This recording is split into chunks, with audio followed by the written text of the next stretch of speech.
name's Kat, and if you don't know, I was in prison with Mackenzie Shirilla. Don't believe me? Hold on, I got you. Let's fact check. So we got Miss Shirilla here, institution, Ohio Reformatory for Women, admission date, August 31st, 2023, okay.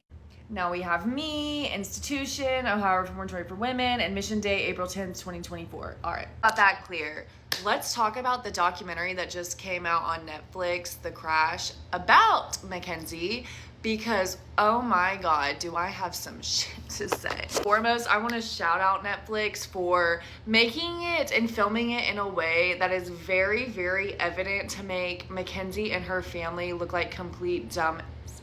When I was in prison with her, it was at the beginning of her sentence. And the Mackenzie that came on to the Netflix was not the same Mackenzie that I witnessed in prison. I am so glad that they made sure to throw that clip in there that shows her lawyer was there with her, because that's the only reason Mackenzie even went on Netflix. Was one, because she thrived for fame even while I was in prison with her. She thought that she was going to be the princess of the prison. And she also went on there thinking that it was going to help her with another appeal that's going to get denied. We understand that, correct? Let me tell you something. Mackenzie Shirilla did not walk around that prison yard with an ounce of remorse. Mackenzie Shirilla did not walk around that prison yard thinking about those lost loved ones that she claimed to think about every single day. Mackenzie Shirilla walked around prison thinking, how is she going to get in with the cool kids, which in prison, Mackenzie Shirilla did not relate to them at all. But as you can see by this new Mackenzie Shirilla that just popped on the Netflix documentary, she's really trying hard. She's had to get harder. She doesn't even talk the same. The way that she talked in this documentary is not even how her voice sounds. I'm just being honest.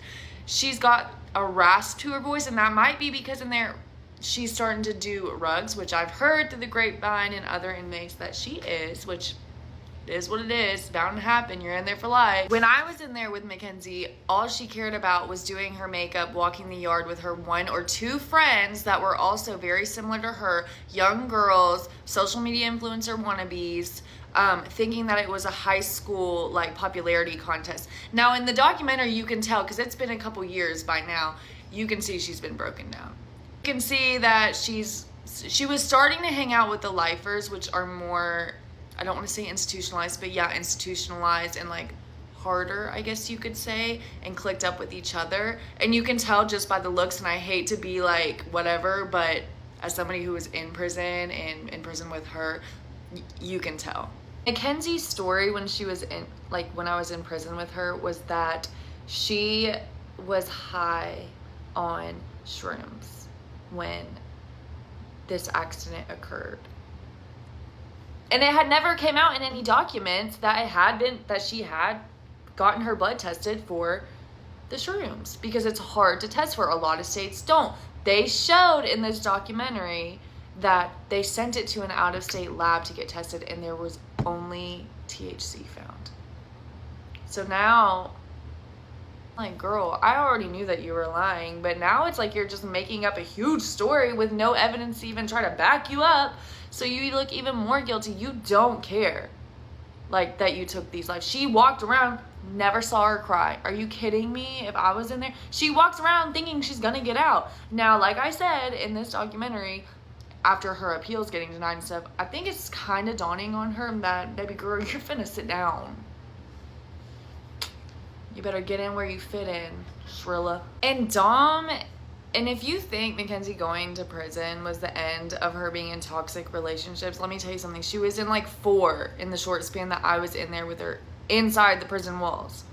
She thrives for that. She lives for that. And her mom, I'm sorry, Mackenzie was like full-fledged, old enough to know what she did, but her bozo ass parents fed into this 100%. Even in prison, Mackenzie's batshit crazy mother was funding her prison lifestyle and making it as comfortable as possible. Mackenzie had everything you can imagine inside prison and more. All the makeup, all the like limited item stuff that like you have to buy, Cash App this, Cash App that. Mackenzie had it. Her mom enables her. Her family enables her like no other. They see no wrong. They're delusional, and Mackenzie has to get it from them. And then the saddest part of it all, which is already evident, is like, of course Dominic and of course Davian, both of them. And if you notice, and I can say this as a mom myself, the mothers of either one of them like refuse to be on any of these. But Mackenzie's mother never turns an eye to a chance to be on social media, on a podcast, on a documentary when it comes to Shirilla, because she could care less about those victims. Mackenzie's gonna have a hard life. They don't have any air conditioning in prison and no RW. It's gonna be a hot summer. And she's got 15, and baby, she's not gonna get parole on that first time. She's in there bullshitting. People have told me. It's in her records, her disciplinary reports. They're not gonna give her that. Her victims' families are going to show up. It is going to be shown in her next appeal that the clip where she is literally asking her lawyer, do you think I did too much? Do you think I don't want to be forcing it too hard? Like, girl, this is an act to you. You're just trying to get out and you're not going to. It's ridiculous. I have so much more like lore and tea when it comes to being in prison with her. But my mind is spinning and I don't want this to be a 20-minute video, so I'll probably make a second part. But that's my take on the Crash Netflix documentary from somebody who was in prison with Shirilla the kid. Okay, some more on calling Mackenzie Shirilla out since I was in there with her. Never one time did I ever see Mackenzie Shirilla go for a blood pressure check, take any type of medication, or go to sick call, ever experience dizziness. In fact, Mackenzie Shirilla would go out in 100-degree heat waves with baby oil on her and sit on the prison yard and tan. So let's just get that understood. The girl does not have any medical issues. A lot of people in my life asked me, what do I mean by her voice seems different? She talked like your average like valley girl when I was in there with her. Now in this documentary, she's speaking like forced hood or slang because that is cool in prison. That is like, the more hood, the more gang, the more whatever you are, the more clout you have in prison. And Mackenzie wants clout in whatever way possible. Mackenzie has makeup and jewelry in prison because her mom was ordering it for her, is ordering it for her, and third-party vendors like Union Supply or Access, like Secure Back, and getting them like packages sent in to the prison for her. So that's where she gets makeup, because we could get like our loved ones to order makeup. Also, Mackenzie is on the like prison princess, like paper dolls, the prison sugar daddy websites that like Gypsy Rose found Ryan and Ken on. Mackenzie is on those websites also, so there's sugar daddy supplying her needs. People asked me if Mackenzie ever showed remorse in prison. Mackenzie never cried the entire time I saw her in prison. Not one tear. So for her to sit in that documentary and say that she thought about it every day was bullshit. Also, props to that judge for stepping on Mackenzie's mama's neck during that victim impact statement, because what do you mean? She said Davion was a new friend. Oh, okay, so yeah, no. And to answer another question, yes, Mackenzie has had multiple girlfriends in prison. She was walking around with on her neck, like hickeys on her neck. In prison, she's gone to the hole for being intimate with girlfriends in prison. So if she was grieving or remorseful, she would not have gone to prison and jumped into prison relationships within the next 6 months. In fact, 2 of her former prison girlfriends follow me on this TikTok. One of them I've interviewed on my page. So also, that Rosie Graham girl, if y'all follow her, unfollow her, because she's delusional and she is just trying to get clout off of being a former friend of Mackenzie. Because what do you mean you would not? What do you mean Davion and Dom were your friends, but you wouldn't help the detectives figure out what happened, but you're so quick to agree to be on a Netflix documentary about it. I love how even the detective or prosecutor threw that in there. Because what? And no, Mackenzie Shirilla will not be granted parole on her first hearing. I can tell you that right now. She's getting flopped. So y'all want to know what I did to get sent to prison with Mackenzie Shirilla? Okay, let's get into it. Okay, a little foreshadowing. My crime also resulted in a car crash, but not to the extreme or the devastation of Mackenzie's at all. Before I get into this, I want to say I take full accountability. This happened 7 years ago, and it didn't catch up to me until 3 to 4 years later, and I was young, stupid, and careless. And I'm a completely different person now. So in 2019, I was 20 years old and I was making some really careless decisions. I was running around with some really not great people who were also making the same decisions, and I was completely broken. In the midst of running around with all these people, a lot of people were selling and buying, fill in the blank. And for some reason, that was so glamorized to me that I was attracted to it. I was feeling something inside of me that was empty, but I was around a lot of those people. I had misdemeanor warrants out of a suburb outside of Nashville. I agreed to ride to Detroit with some of these not great people and I told them from the very beginning that I was not going to ride this car. Now I knew that there were rugs in this car. I knew that there were booms in the car, and I told them, I said, I'm not driving. I'll go with y'all, but I'm not driving because I'm not going to take the fall if anything happens. Foreshadowing again. I knew that these people were probably dangerous, but I just didn't care. I didn't love myself. I didn't care about myself. I didn't care about anything that happened. We set off from Nashville to Detroit, Michigan. We managed to make it all the way from Nashville to northern Ohio, and at that point they asked me to drive. It was like 3 o'clock in the morning. Fine, I'll drive. We made it this far, no problems. I think we're cool, you feel me? So we pull into a gas station, college town, if you know, you know. Nobody around. We fill up the gas tank, and I think this was a God thing because I don't really know what was going to end up happening in Detroit to me or to any of us. I don't know what their intentions were. I get in the driver's seat. Before I pull out, there's cops behind me. And I'm like, oh, you feel me? I'm like, well, what do I do? What do I do? And they're like, keep going, keep going, keep going. In my head, I'm like, oh, I'm going down. I don't know. I've never been in a high-speed chase. Like, this is not GTA for real. I'm not with it for real. Whatever. So that's what I do, though. And I took the police on a high-speed chase from, we'll say, around Toledo, Ohio, all the way to Detroit. So I went through 4 counties and I went through 2 states.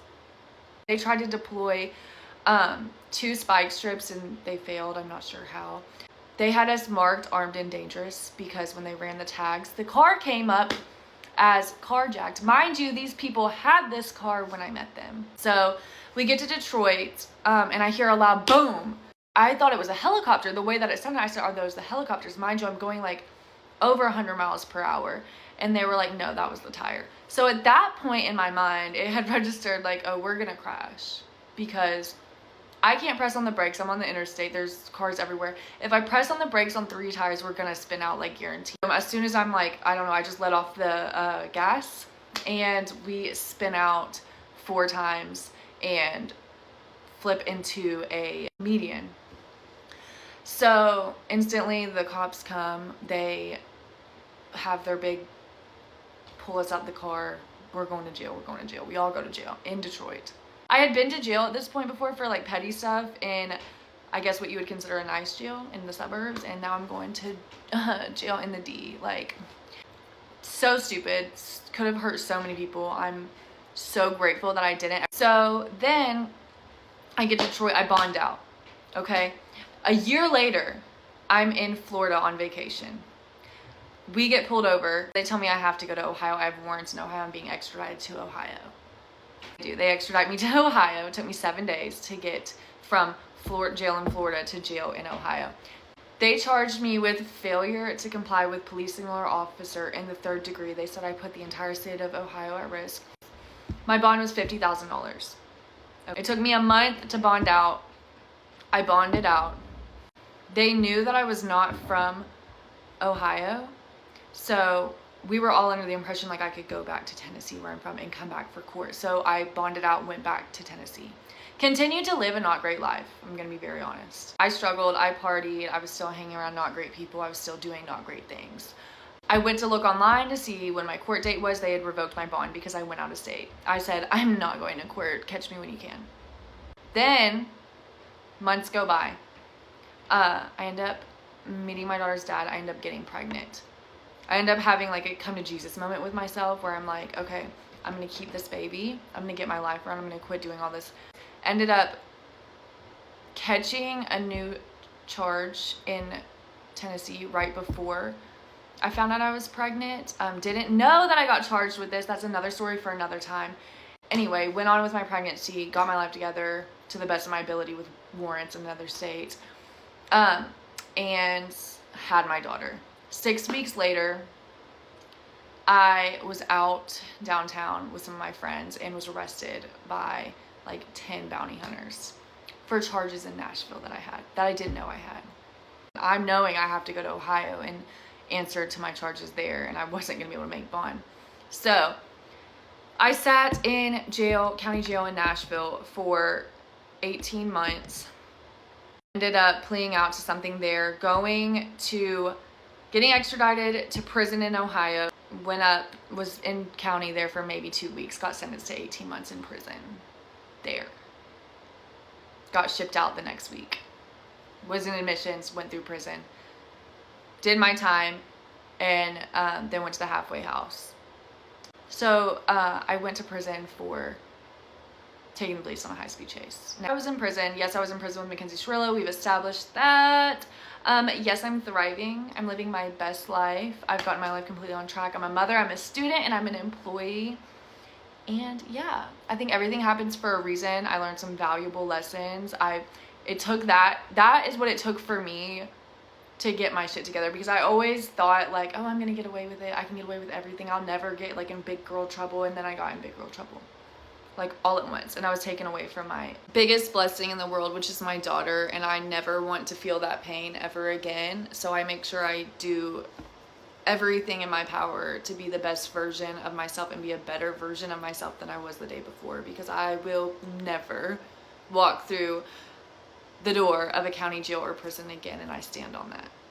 Okay, enough speculation. I have all 58 pages of Mackenzie Shirilla's conduct reports, write-ups, and disciplinary infractions with the officer, the date, and all of the statements from the officers. So let's see what she's really doing inside prison these days. From making schmexual comments to the COs to getting groped by fellow inmates, she's been written up quite a lot. This one's super long, but it has to do with the stealing, this right here. Basically, they shook her down and searched her stuff, and this was on September 4th, 2024. They found, there's a ton, so I'm just gonna state some of it. 29 bottles of paint, 1 bottle of wax, fake eyelashes, 1 neck scarf, 11 paint tubes, 20 plus rocks, homemade pillow, wire wrapped around pins, 3 boxes of Jell-O, tie-dyed bras and panties, 2 pairs of sunglasses, pink and purple rubber balloons, not inflated. Found a bunch of stuff that was stolen out of the Kindwear unit that she did not work in. So they wrote her up for stealing and contraband. Mackenzie's statement about that when she went to her disciplinary hearing was, I did not steal anything. I got it from blank, the inmate, whoever gave it to her. I like to paint cups. She gave me the stuff. I paid $10 for each Kindwear. So she just told on the person that gave it to her. But yeah, so she was found guilty and was given 60 days commissary restriction and 60 days package restriction. They were not let her about to get some more stuff. Oh, this one's crazy. So this is about the video visitation write-up that she got written up for, and it was on September 22nd, 2025. On above date and time, I, Officer Miller, was reviewing via path visits. When selecting on IP blank, it was in fact not inmate blank, it was only inmate Shirilla. During these visits, multiple inappropriate things took place. The visit that took place at 6:06 p.m. at the 1524 Maker, prison Shirilla shows her to the visitor. Then at 2108, the visitor shows a... Then lastly, at 2253, the visitor shows her. Then on the visit at 742 at the 2401 marker, the visitor shows her with a sticking out of her pants twice. Then at 2517, the visitor sets the phone up and walks into the frame completely undressed. There was a total of 7 video visits taken place between inmate Shirilla and the visitor, all taken place on inmate account. So they were getting freaky on somebody else's account. Crazy. And for that one, she had nothing to say about that one. There was no statement, but her video visits got restricted for 60 days. She was found guilty. If you're wondering about the consensual schmexual one, that would be from this incident, and this was on August 1st, 2025. On August 1st, 2025, Officer Dennis was conducting a round on the 300 side of the unit at approximately 10:50 a.m. When I was in the third bay, I saw inmate blank removing her hand from inmate Shirilla's buttocks region. For this reason, I am writing them for consensual schmexual. Let's see. Does she have any statements on that? She said, I did not allow her to touch me, and I've never had a schmex ticket, and this is not me. I don't do that kind of stuff. Anyway, she went to the hole for 7 days. They found her guilty. This one's crazy long, so I'm going to summarize it for you. It says, I approached Shirilla while she was in the case manager Jones' office to take her to the restroom to see if she was properly dressed. Shirilla was previously in Mr. Reen's office, and he had asked her for her hoodie, as it was altered, considered contraband. Inmate stated that she couldn't have it because she wasn't dressed properly under her hoodie. When I told her I was taking her in the restroom to make sure she was dressed properly so I could take her hoodie, she stated, if he got a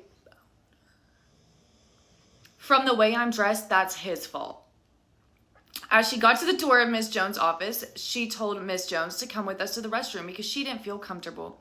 When we got to the restroom, Shirilla unzipped her hoodie and her state shirt was completely unbuttoned with just a sports bra on. She was instructed to button her shirt and give me her altered hoodie. The whole time we were in the restroom, she was very disrespectful and talked with a loud tone, asking if this was all we were worried about was her altered jacket. This inmate has had several conduct reports for contraband clothing. She's been given new state uniforms in exchange for the altered clothes. Her hoodie was clearly taken on the sides and was very form-fitting. Mackenzie's statement on that said, I went to the bathroom with her. I never said that. I did what they told me. I was not being disrespectful. Anyway, she went to the hole for 14 days for that one. So yeah, that's just 4 of the many crazy write-ups that Shirilla's getting. I can keep going if you want because, like I said, there's 58 pages. Wild time she's having in there. Wild time.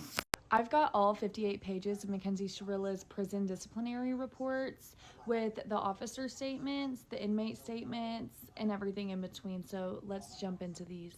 A lot of you guys wanted to know when Mackenzie's most recent write-up was, and that was actually on May 20th. Which was just a few weeks ago. It says, inmate Shirilla did not report to her assigned job in CFS, which if you didn't know is the chow hall. It's where you can go eat the meals that are served, breakfast, lunch, and dinner. Due to her not working, she's being charged with rule violation 5.3. She also got written up for the same thing on May 9th, 2026. Her statement said, I thought I had a visit. She was found guilty and they gave her 30 days bed restriction, which means you can't go on the yard. She also got written up for that on the 8th of May, but was found not guilty because her statement said I was at the door waiting to go out, and they looked at the camera footage and that was actually true. So she has a hard time getting up and getting to work. She also got written up on May 6th, 2026 for disrespect towards another person, including instigation of or perpetuating fighting. but it was found not guilty. It says the body of conduct report doesn't match camera footage. February 6, 2026, she got written up because she went to the case manager's office to ask her about a ticket or a write-up that she received and wouldn't leave, even though the case manager told her 4 times to leave. And so she wrote her up again. So at this point, it's really giving like the COs and the staff there are not with Shirilla. She got written up again because she went to go ask about write-ups. And on January 16th, 2025, she was written up for misuse of authorized medication and possession of another contraband, blah, blah, blah.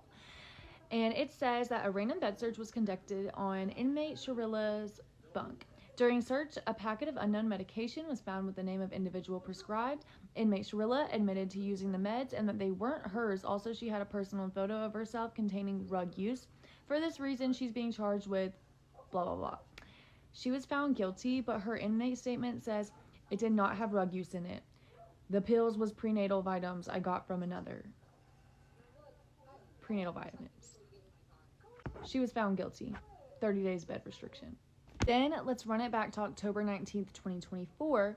She got written up for possession of property of another incarcerated person, possession of any other contraband, blah, blah, blah, blah. It says, on the above date and approximate time, I, Officer Bryce, was conducting my random bed searches. During my search on inmate Shirilla, I found 2 pairs of altered state pants, a fan with the name and number blank crossed out and Shirilla written on the same side, and 4 nude magazine pictures. For this, I will be charging her with a 12.3 and a 12.7. She was found guilty and put on 30 days commissary restriction. I don't know where she got those photos or those magazines. Also, her statement was that I did have the fan and pants was turned into the quartermaster and I was charged. But yeah.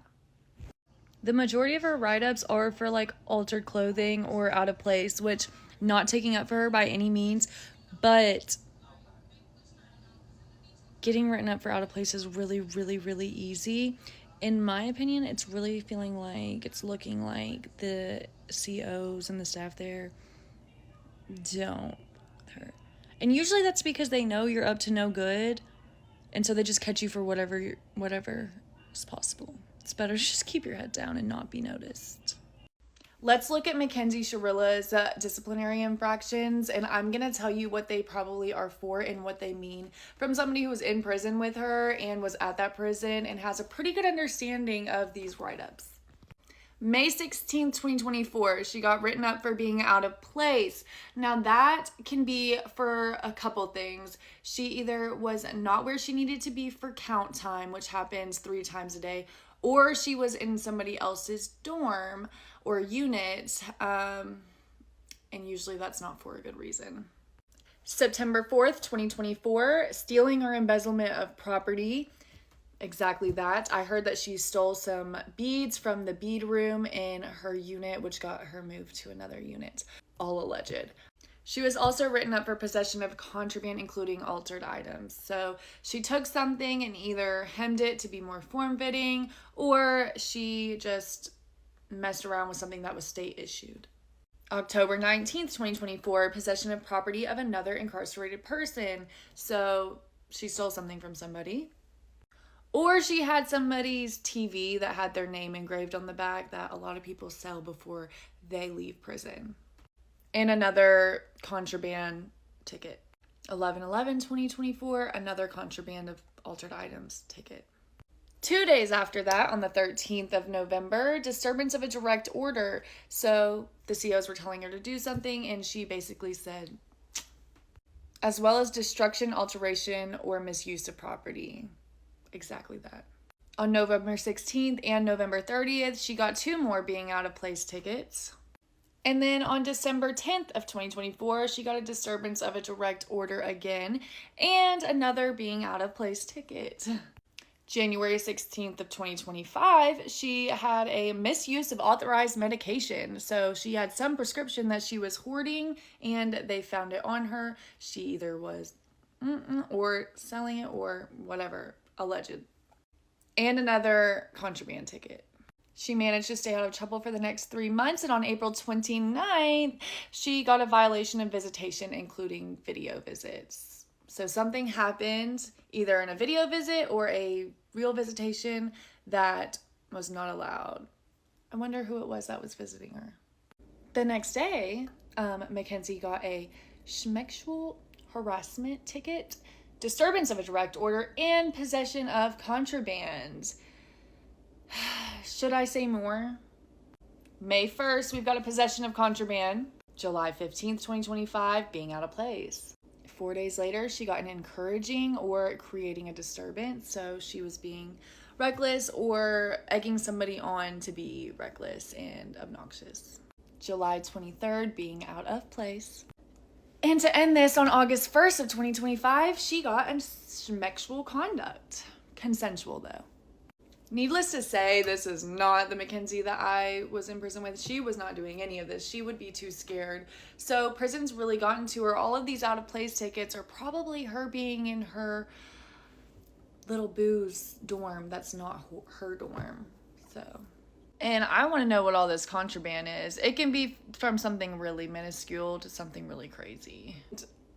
All of this will be brought up at her parole hearing. And that's not a good look. That's a lot of write-ups to get in a short amount of time.